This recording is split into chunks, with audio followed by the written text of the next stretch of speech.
అసలు మోకాళ్ళ నొప్పుల గురించి మాట్లాడుకుందాం. ఓకేనా? ఈ మోకాళ్ళ నొప్పులు ఎందుకు వస్తాయి, కారణాలు ఏంది అనే దాని గురించి మాట్లాడుకుందాం. సో ఇది మనం మోకాలు యొక్క డెమో మోడల్. సో ఈ ముందున్న చిన్న బోన్ ఉంది కదండి, దీన్ని పటెల్లా అంటారు. ఈ పైన ఉన్న తొడ బోన్ని ఏంటంటే ఫీమర్ అంటారు. కింద ఉన్న బోన్ని టిబియా అంటారు అనమాట. ఈ పక్కన ఇంకో చిన్న బోన్ ఉంది కదా, దీన్ని ఫిబులా అంటారు. సో ఇక్కడ బ్లూ కలర్లో ఉంది కదా, ఇది కార్టిలేజా, ఇది మెనిస్కస్ అనమాట. ఓకేనా? ఇదొక బుష్ లాగా ఉంటుంది, ఒక షాక్ అబ్జర్బర్ లాగా ఉంటుంది. సరేనా? సో ఈ మోకాళ్ళ నొప్పులు రావడానికి చాలా కారణాలు ఉంటాయి ఫ్రెండ్స్. ఓన్లీ మోకాలు అరిగితేనే మోకాళ్ళ నొప్పులు వస్తాయి అనుకోవడం అపోహ. సో మోకాళ్ళ అరుగుదల అనేది ఒక ఆస్పెక్ట్ మాత్రమే. అది కాకుండా మోకాళ్ళలో ఎప్పుడైనా ఏమన్నా ఇన్ఫెక్షన్లు వచ్చినా, అంటే చిన్నప్పుడు మనకి మోకాళ్ళంతా వాచిపోయి మోకాళ్ళు మర్చడం చాపడానికి రావడం కష్టంగా ఉన్నా, మోకాళ్ళల్లో నీరు చేరినా, కాలు మీద బరువు పెట్టి నడవలేకపోయినా, సో అప్పుడు మనం ఇన్ఫెక్షన్ అని సస్పెక్ట్ చేస్తాం. ఒళ్ళంతా బాడీ టెంపరేచర్ ఉన్నా, ఇవన్నీ. సో జ్వరం ఒకటైతే, ఇంకోటి ఎప్పుడైనా పడ్డా దెబ్బ తాకిన మోకాలకి అప్పుడు కూడా మనకి మోకాలు నొప్పి వస్తుంది. సో అది ఇన్ఫెక్షన్ అవ్వచ్చు, ఇన్ఫ్లమేషన్ అవ్వచ్చు. ఇన్ఫ్లమేషన్ అంటే రుమటాయిడ్ ఆర్థరైటిస్ లాగా లోపల మోకాళ్ళలో కూడా ఒక ఇన్ఫ్లమేటరీ ఆర్థరైటిస్ అనమాట. ఎగ్జాంపుల్ కింద రుమటాయిడ్ ఆర్థరైటిస్ చెప్పుకోవచ్చు. ఓకేనా? అప్పుడు కూడా మోకాళ్ళల్లో నొప్పులు రావచ్చు. సో ఒకటి ట్రామా, దెబ్బ తాకితే రావచ్చు. ఇంకోటి ఇన్ఫెక్షన్, అది కాక్స్, ట్యూబర్క్లోసిస్ అవ్వచ్చు, ఏదైనా సెప్టిక్ ఆర్థరైటిస్ అవ్వచ్చు. మూడోది ఇన్ఫ్లమేటరీ, అంటే రుమటాయిడ్ ఆర్థరైటిస్ కూడా అవ్వచ్చు. నాలుగోది గౌటీ ఆర్థరైటిస్, అంటే మన మోకాళ్ళ లోపల ఎవరికైతే యూరిక్ యాసిడ్ ఎక్కువ ఉంటుందో అవి క్రిస్టల్స్ అయిపోతుంది కొంతమందిలో. ఓకేనా? సో అప్పుడు ఆ క్రిస్టల్స్ ఫార్మ్ అయ్యి అరుగుదల స్టార్ట్ అవుతుంది, ఒక ఇన్ఫ్లమేటరీ రియాక్షన్ వచ్చినాక. సో అది గౌటీ ఆర్థరైటిస్. ఇదే కాకుండా కొంతమందికి లోపల లిగమెంట్స్ కట్ అవ్వచ్చు. ఓకేనా ఫ్రెండ్స్? సో లోపల లిగమెంట్స్ ఉంటాయి. యాంటర్ క్రూషియేట్ లిగమెంట్, వెనకాల పోస్టర్ క్రూషియేట్ లిగమెంట్, ఇటుపక్క ఉండేది ఎంసీఎల్ మిడిల్ కొల్లేటర్ లిగమెంట్, ఇటుపక్క ఉన్నది ఎల్సీఎల్ లాటరల్ కొల్లేటర్ లిగమెంట్. ఇది కాకుండా ఈ లిగమెంట్లు చినిగిపోవచ్చు, లేకపోతే ఈ మెనిస్కస్ ఉంది కదా, ఆ మెనిస్కస్ చినిగిపోవచ్చు, లేకపోతే కొంతమందికి అబ్నార్మల్గా ఉండొచ్చు. ఓకేనా? అది డిస్కాయిడ్ మెనిస్కస్ అంటారు. సో ఇది కాకుండా మన కొబ్బరి బొండంలో లేత కొబ్బరి ఉన్నట్టు ఇక్కడ కార్టిలేజ్ ఉంటుంది ఫ్రెండ్స్. కొబ్బరి బొండంలో లేత కొబ్బరి మాదిరిగా మృదువుగా ఉంటుంది, అది కూడా ఒక పెచ్చులాగా ఊడిపోవచ్చు కొంతమందిలో. సో ఆస్టియోకాండ్రల్ ఫ్రాగ్మెంట్స్ అంటారు. సో ఇవన్నీ కారణాలు అనమాట. వెరీ రేర్గా ట్యూమర్, క్యాన్సర్ కూడా ఉండొచ్చు, అది వెరీ రేర్. ఓకేనా ఫ్రెండ్స్? అంటే మోకాళ్ళలో నొప్పులు అంటే ఓన్లీ మోకాలు అరిగితే వస్తుందనే కాదు, సో చాలా రకాలు ఉన్నాయి.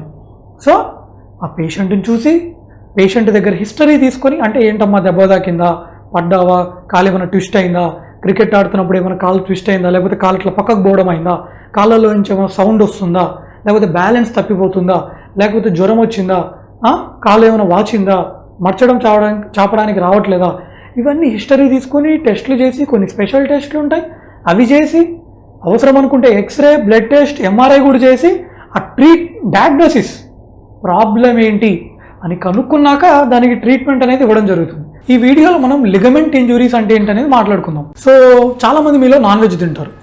సో అందులో ఓన్లీ బోన్సే ఉంటాయా? కాదు కదా, బోన్స్ చుట్టూ మాంసం కూడా ఉంటుంది కదా. సో జస్ట్ మీకు అర్థం కావడానికి దీంట్లో చూపిస్తాను. ఇది మన మోకాలు యొక్క డెమో మోడల్. సో పైన ఒక బోను, ఇక్కడ ఒక బోను, ఇదొక బోను, ఇదొక బోన్, 4 బోన్స్ ఉన్నాయి. సో ఇది ఫీమర్, పైన బోన్ని, కింద దాన్ని టిబియా అంటారు, ఇటు పక్కన దాన్ని ఫిబులా అంటారు.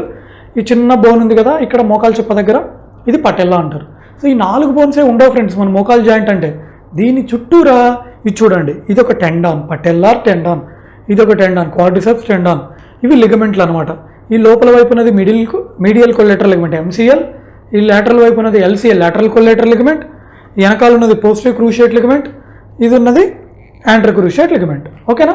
ఇట్లా లిగమెంట్లు కూడా ఉంటాయి ఫ్రెండ్స్.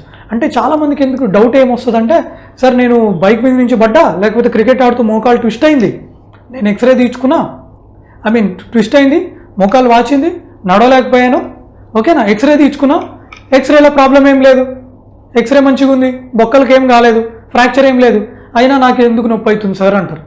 సో ఈ వీడియోలో నేను చెప్పదలుచుకుంది ఏంటంటే ఫ్రెండ్స్, మోకాలు అంటే ఓన్లీ బొక్కలే ఉండవు, లిగమెంట్లు, టెండాన్స్, క్యాప్సూలు, కార్టిలేజ్ ఇవన్నీ ఉంటాయి. ఇవన్నీ మనకు కనపడాలి అంటే ఎంఆర్ఐ స్కాన్ చేయాలి. అర్థమైందా? ఎక్స్రేలో కనపడదు, ఇది మనకి ఎంఆర్ఐ స్కాన్ చేయాలి. సో ఎందుకు చేయాలి? ఇవన్నీ చూడడానికి, ఈ లిగమెంట్లు, ఈ కార్టిలేజు, లేకపోతే ఈ క్యాప్సూలు, ఈ టెండాన్స్, ఇవన్నీ అంటే ఇమ్మీడియట్గా అవసరం లేదు, కానీ ఎప్పుడైతే అవసరమో ఆ పేషెంట్కి చేయడం అవసరం. ఎందుకు? ఇవన్నీ మనకి ఎక్స్రేలో కనపడవు కాబట్టి. సో ఈ లిగమెంట్ల ఫంక్షన్ ఏంటంటే ఈ బోన్ ముందుకు వెనక్కి వెళ్ళకుండా ఇటుపక్కకి వెళ్ళకుండా ఈ లిగమెంట్స్ అనేవి కాపాడుతాయి. అర్థమైందా ఫ్రెండ్స్? సో ఈ లిగమెంట్ ఇంజురీస్ ఇప్పుడు ఎందుకు కామన్ అయిపోయిందంటే చాలామంది స్పోర్ట్స్ ఆడుతున్నారు, అందుకని అవేర్నెస్ పెరిగింది, దానివల్ల ఈ లిగమెంట్ ఇంజురీస్ ఇప్పుడు చాలా ఇంపార్టెంట్ అయినాయి. మెనిస్కస్ టేర్ అంటే ఏంటి అనే దాని గురించి మాట్లాడుకుందాం. మెనిస్కస్ అంటే ఇక్కడ బ్లూ కలర్లో ఉంది కదా ఫ్రెండ్స్, అది మెనిస్కస్ అనమాట. ఇది కొంతమందిలో ఈ క్రికెట్ ఆడేటప్పుడు కానీ ఏదైనా గేమ్స్ ఆడేటప్పుడు చినిగిపోవచ్చు, లేకపోతే ఎప్పుడైనా దెబ్బ తాకినప్పుడు మిగతా లిగమెంట్లతో పాటు ఈ లిగమెంట్ చినిగిపోవచ్చు, లేకపోతే కొంతమందికి వయసు పెరిగే కొద్దీ చినిగిపోవచ్చు. అర్థమైందా ఫ్రెండ్స్? సో అంటే దీని ఫంక్షన్ ఏంటంటే ఇది ఒక బుష్ లాగా పనిచేస్తుంది, ఇది ఒక షాక్ అబ్జర్వర్ లాగా పనిచేస్తుంది. ఓకేనా ఫ్రెండ్స్? సో చినిగిపోయినప్పుడు మనకి ఇది ఎక్స్రేలో కనపడదు ఫ్రెండ్స్, ఎంఆర్ఐలో కనపడుతుంది. సో ఆ పేషెంట్ వయసు ఎంత, పేషెంట్ ఎట్లాంటి పనులు చేస్తుంటారు, ఆయన స్పోర్ట్స్ పర్సనా లేకపోతే సెడెంటరీ లైఫ్ స్టైలా, తర్వాత ఏ జోన్లో మెనిస్కస్ చినిగింది అంటే దీంట్లో జోన్స్ ఉంటాయి ఫ్రెండ్స్. ఆ జోన్ ప్రకారం కూడా మనకి అది హీల్ అవుతుందా లేకపోతే సర్జరీ చేయాలన్నా వద్దనే తెలుస్తుంది. ఇంకోటి అది ఎన్ని రోజులైంది చినిగి, ఈ మధ్య చినిగిందా, వారం నెల అయిందా లేకపోతే 3-4 ఏళ్ళు అయిందా, ఇవన్నీ ఉంటాయి ఫ్రెండ్స్. మనకి దానికి సర్జరీ చేయాలా లేకపోతే చేయకుండా మామూలుగా మందులతో తగ్గించాలా అనేది. అర్థమైందా ఫ్రెండ్స్? ఈ సర్జరీలో కూడా మళ్ళీ రకాలు ఉంటాయి ఫ్రెండ్స్. అంటే ఏంటి, దాన్ని మెనిస్కస్ రిపేర్ చేయడమా, మెనిస్కస్ అంతవరకు తీసేయడమా, పార్షియల్ మెనిసెక్టమీ అంటారు, ఇంకోటి మెనిస్కల్ రిపేర్ అంటారు. సో ఇవన్నీ ఏంటంటే చాలా ఫ్యాక్టర్స్ మీద ఆధారపడుతుంది ఫ్రెండ్స్. ఇది వీడియో యొక్క ముఖ్య ఉద్దేశం ఏంటంటే చాలా ఫ్యాక్టర్స్ మీద ఆధారపడుతుంది. ఓకేనా?